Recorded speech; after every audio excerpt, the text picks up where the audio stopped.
और मैं हूं आपके साथ मनीष कुमार। आप देख रहे हैं हमारा खास कार्यक्रम चक्कर राजनीति का। आज हम खास कार्यक्रम में बात करेंगे फॉर्म 17C का, जिसे चुनाव आयोग सार्वजनिक नहीं करना चाहता है क्योंकि देश भर में फॉर्म 17C पर इन दिनों सियासी बवाल मचा हुआ है। एक एनजीओ की मांग है कि फॉर्म 17C भाग 1 के डेटा को निर्वाचन आयोग की वेबसाइट पर सार्वजनिक किया जाना चाहिए। हालांकि सुप्रीम कोर्ट ने निर्वाचन आयोग ने इस मांग का विरोध किया है। दरअसल लोकसभा चुनाव में 6 चरणों के मतदान संपन्न हो चुके हैं। 7वें और अंतिम चरण की वोटिंग 1 जून को होगी और 4 जून को नतीजे आएंगे। लेकिन किसी भी चरण के मतदान पूरे होते ही चुनाव आयोग मतदान से जुड़े आंकड़े जारी करता है, मगर ये आंकड़े अंतिम आंकड़े नहीं होते हैं। चुनाव आयोग किसी भी चरण के कुछ वक्त बाद कितना मतदान हुआ है और उसका अंतिम आंकड़ा जारी करता है। और इन चुनावों में चुनाव आयोग की ओर से जारी शुरुआती और अंतिम आंकड़ों में आ रहे फर्क पर विपक्ष और कई जानकार सवाल खड़े कर रहे हैं। इस मामले में सुप्रीम कोर्ट में एक याचिका दायर की गई है कि चुनाव आयोग को मतदान के 48 घंटों के भीतर ही फॉर्म 17C सार्वजनिक करने का आदेश दिया जाए। लेकिन सुप्रीम कोर्ट ने 24 मई की सुनवाई में चुनाव आयोग को ऐसा आदेश देने से इनकार कर दिया। यह याचिका लोकसभा चुनाव के चौथे चरण के मतदान के बाद दायर की गई थी। हालांकि कोर्ट ने याचिका लंबित रखी है और गर्मी की छुट्टी के बाद एक नियमित पीठ इसकी सुनवाई करने का आश्वासन दिया है। तो आइए जानते हैं कि कोर्ट तक ये बात आखिर पहुंची कैसे और क्या है फॉर्म 17C विवाद, समझते हैं कुछ ग्राफिक्स के माध्यम से। देखिए, सबसे पहले हम जानते हैं कि फॉर्म 17C क्या है। ईवीएम किस सीरियल नंबर की है, मतदान केंद्र पर क्या मतदाताओं की संख्या है और किस मतदान केंद्र पर संख्या के अनुरूप मतदाता कितने हैं, ये फॉर्म 17C है। इसके अलावा 17A के तहत मतदाता के जो रजिस्टर है वो उसमें वोटरों की संख्या कितनी है, ये भी बताया जाता है। इसके अलावा और रूल 49MA के तहत उन मतदाताओं की संख्या जिन्हें वोट नहीं देने दिया गया है उनकी संख्या बतानी होती है। वोटिंग मशीन में दर्ज हुए वोटरों की संख्या कितनी है, ये भी बताना होता है।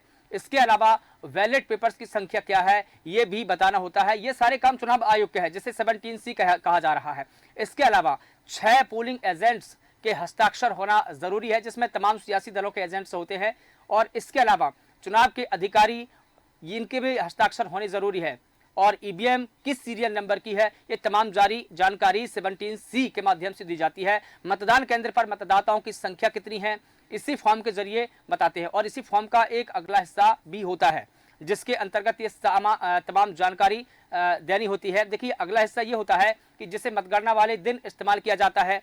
इसके अलावा हम इसमें जाने कि इस फॉर्म में लिखा जाता है कि किसी एक उम्मीदवार को कितने वोट पड़े हैं, ये भी बताना होता है। कंडक्ट ऑफ इलेक्शन रूल्स 1961 के 49A और 56C के तहत चुनाव अधिकारी को फॉर्म 17C के पार्ट 1 में वोटरों की जानकारी भरनी होती है, जिसे हम 17C कहते हैं। इसके अलावा चुनाव अधिकारी को यह भी जानकारी मतदान खत्म होने के अंतिम पोलिंग एजेंट्स को मुहैया करवाना होता है, जिस पर यह विवाद होता है। हालांकि चुनाव आयोग ने ऐसा किया है, लेकिन थोड़ी देर में अब देखिए सुप्रीम कोर्ट में चुनाव आयोग ने क्या कहा है। जब चुनाव आयोग का मामला सुप्रीम कोर्ट में पहुंचा, ये पूरा विवाद सुप्रीम कोर्ट में पहुंचा, तो किस प्रकार से दलीलें दी गई और सुप्रीम कोर्ट में चुनाव आयोग ने क्या तर्क दिए हैं, क्या कहा है।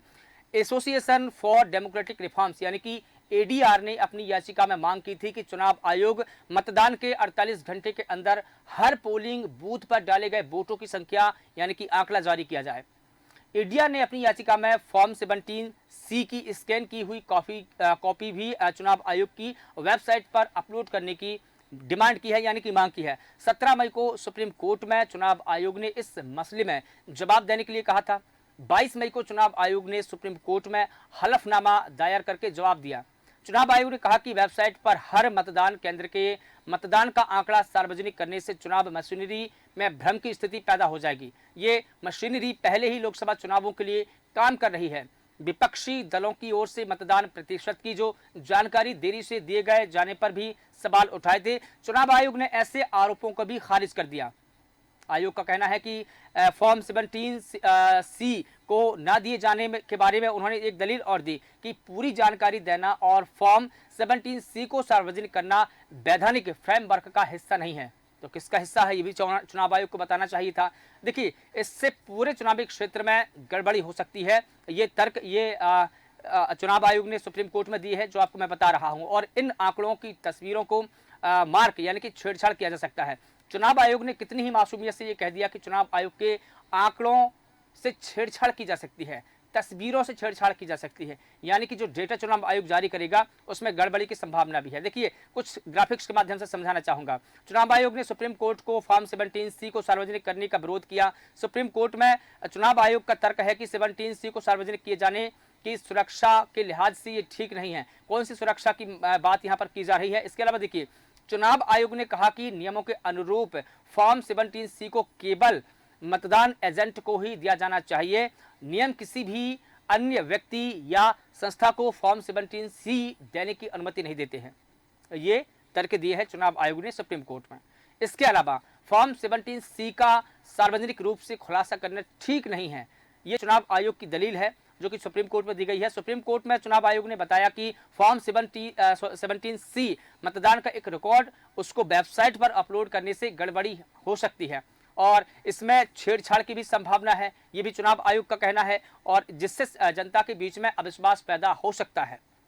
ये तमाम दलील, ये तमाम पॉइंट्स है जो चुनाव आयोग ने दी है। और देखिए, दोनों पक्षों की अब इस मामले में दलील क्या है, हम दोनों पक्षों को जानेंगे। देखिए, 17 मई को chief justice DY Chandrachud, justice JB Pardiwala और जस्टिस मनोज मिश्र की बेंच ने याचिका की सुनवाई की। याचिकाकर्ताओं के जो वकील है दुष्यंत दवे, उन्होंने दलील दी कि 19 अप्रैल को पहले चरण की वोटिंग हुई, लेकिन इसका डेटा 11 दिनों बाद जारी किया गया है, यानी कि 30 अप्रैल को जारी किया गया। 19 अप्रैल को पहले चरण की वोटिंग होती है, 30 अप्रैल को डेटा जारी होता है। देखिए, उसके बाद दूसरे चरण की वोटिंग 26 अप्रैल को होती है। पहले चरण की वोटिंग के बाद 11 दिन बाद आंकड़ा जारी करना और उसके दूसरे चरण की वोटिंग 26 अप्रैल को होती है, लेकिन इसका डेटा भी 4 दिनों बाद यानी कि 30 अप्रैल को ही चुनाव आयोग ने जारी किया। और देखिए, चुनाव आयोग के शुरुआती और अंतिम डेटा में 5% का अंतर था। हर बीतते चरण के साथ में शुरुआती चुनाव आयोग ने शुरुआती और अंतिम डेटा के बीच में कुल अंतर बढ़ता चला गया। कुछ ग्राफिक्स के माध्यम से हम जानेंगे। देखिए, सबसे पहले आपको बता दें कि चुनाव आयोग के वो तर्क क्या थे। सुप्रीम कोर्ट ने चुनाव आयोग से पूछा था कि फॉर्म 17C का डेटा क्यों जारी नहीं किया जा सकता है, ये सवाल किया। उसके बाद में चुनाव आयोग ने 22 मई को सुप्रीम कोर्ट में 225 पन्नों का एक हलफनामा दायर किया। चुनाव आयोग की ओर से वकील मनिंदर सिंह ने कहा कि यह याचिका सुनवाई के योग्य नहीं है। लोकसभा चुनाव के दौरान चुनाव आयोग को बदनाम करने की कोशिश की जा रही है, ये चुनाव आयोग ने तर्क दिया। अब चुनाव आयोग के जवाब पर कांग्रेस ने सवाल खड़े किए। चुनाव आयोग ने सुप्रीम कोर्ट में जो जवाब दिए हैं उस पर कांग्रेस ने सवाल खड़े किया। देखिए, वो सवाल क्या थे। चुनाव आयोग में जो डेटा जारी हुआ है और जो देरी हुई है, जो लेट लतीफी हुई है, इसको लेकर कि जब चुनाव आयोग डेटा जारी करता है तो क्या उसमें कांग्रेस सवाल खड़े करती है, वो हम जान लेते हैं।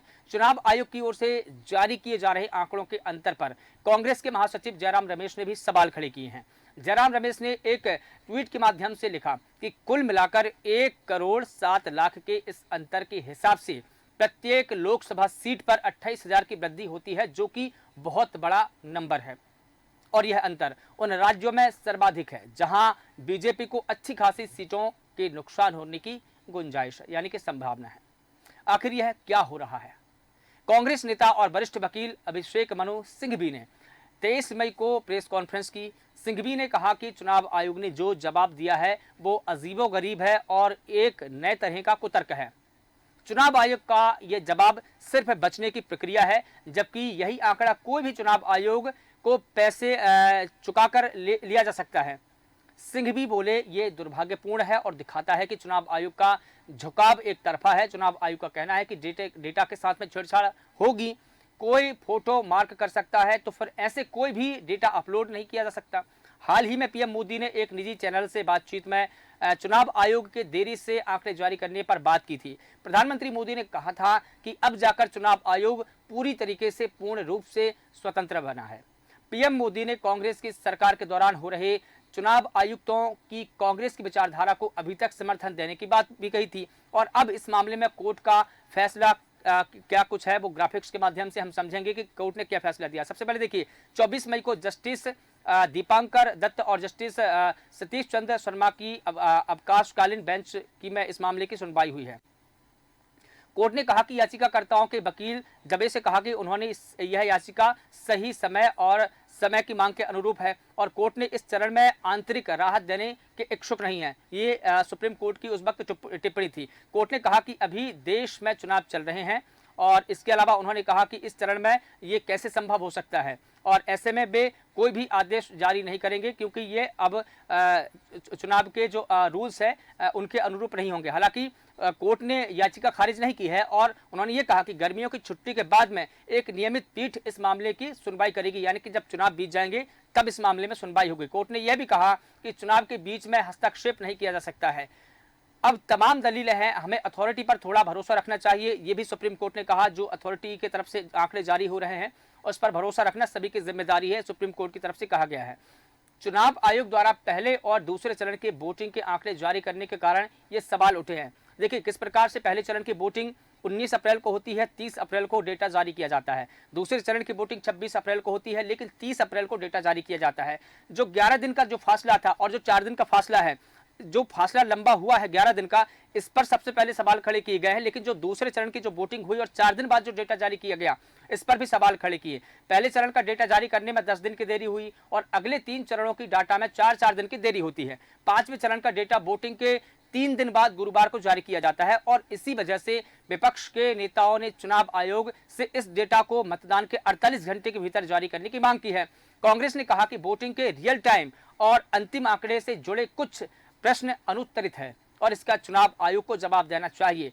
कांग्रेस ने वोटिंग के बाद में वोटिंग परसेंटेज और आंकड़ों में बढ़ोतरी को लेकर आशंका जाहिर की है। दावा किया गया है कि वोटिंग के दिन रियल टाइम आंकड़ा और फिर उसके बाद जारी किए गए अंतिम आंकड़े में भारी अंतर दिख रहा है। यह अंतर 1.07 करोड़ का है, जो अब तक के चुनाव में अभूतपूर्व है।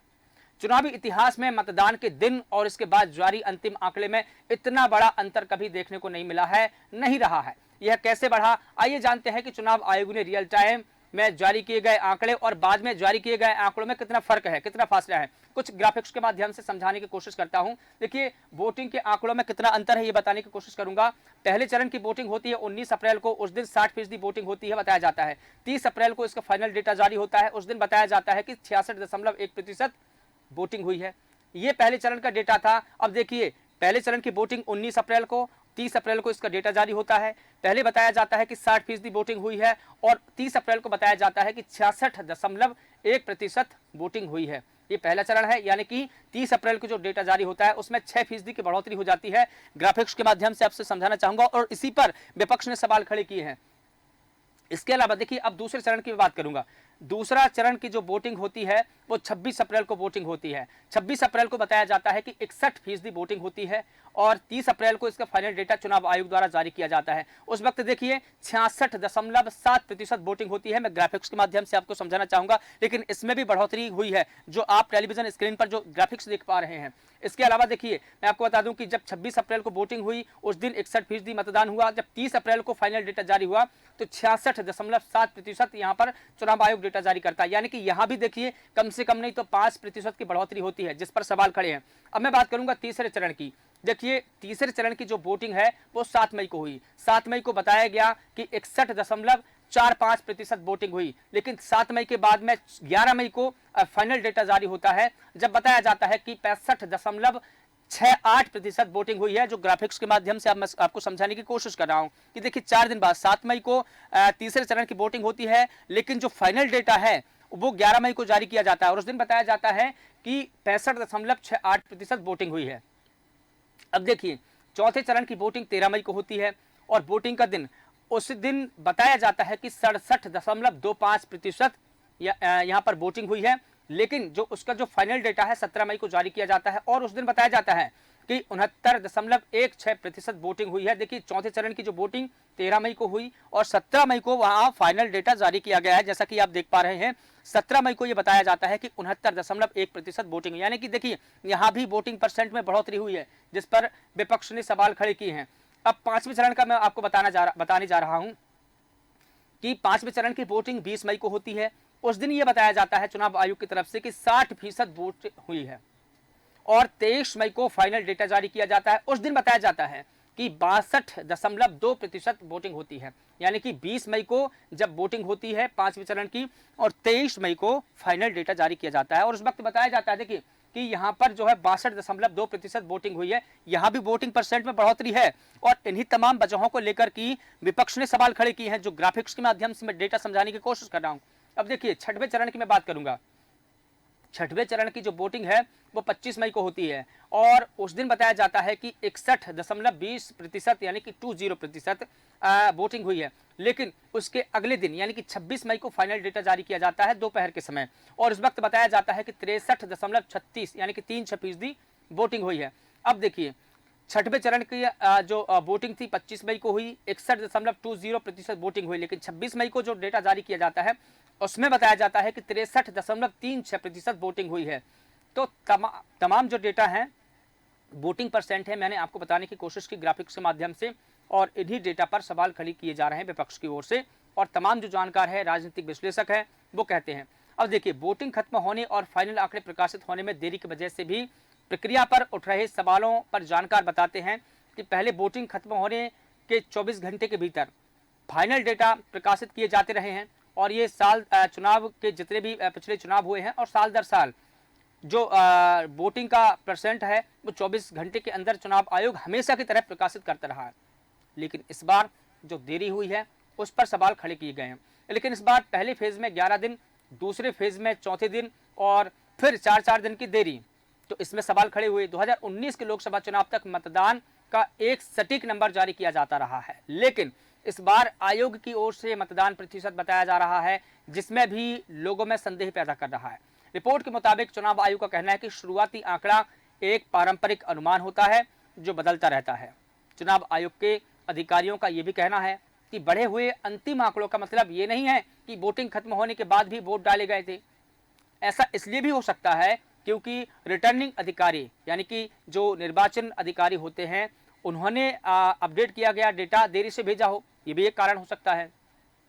अब देखना होगा कि गर्मियों की छुट्टी के बाद जब इस मामले में सुनवाई होगी तो कोर्ट का रुख क्या होता है, क्योंकि सुप्रीम कोर्ट ने चुनाव आयोग से पूछा था कि फॉर्म 17C का डेटा क्यों जारी नहीं किया जा सकता है, जिस पर चुनाव आयोग ने 22 मई को सुप्रीम कोर्ट में 225 पन्नों का एक हलफनामा दायर किया है। चुनाव आयोग की ओर से वकील मनिंदर सिंह ने कहा कि यह याचिका सुनवाई के योग्य नहीं है। लोकसभा चुनाव के दौरान चुनाव आयोग को बदनाम करने की तमाम कोशिशें की जा रही है।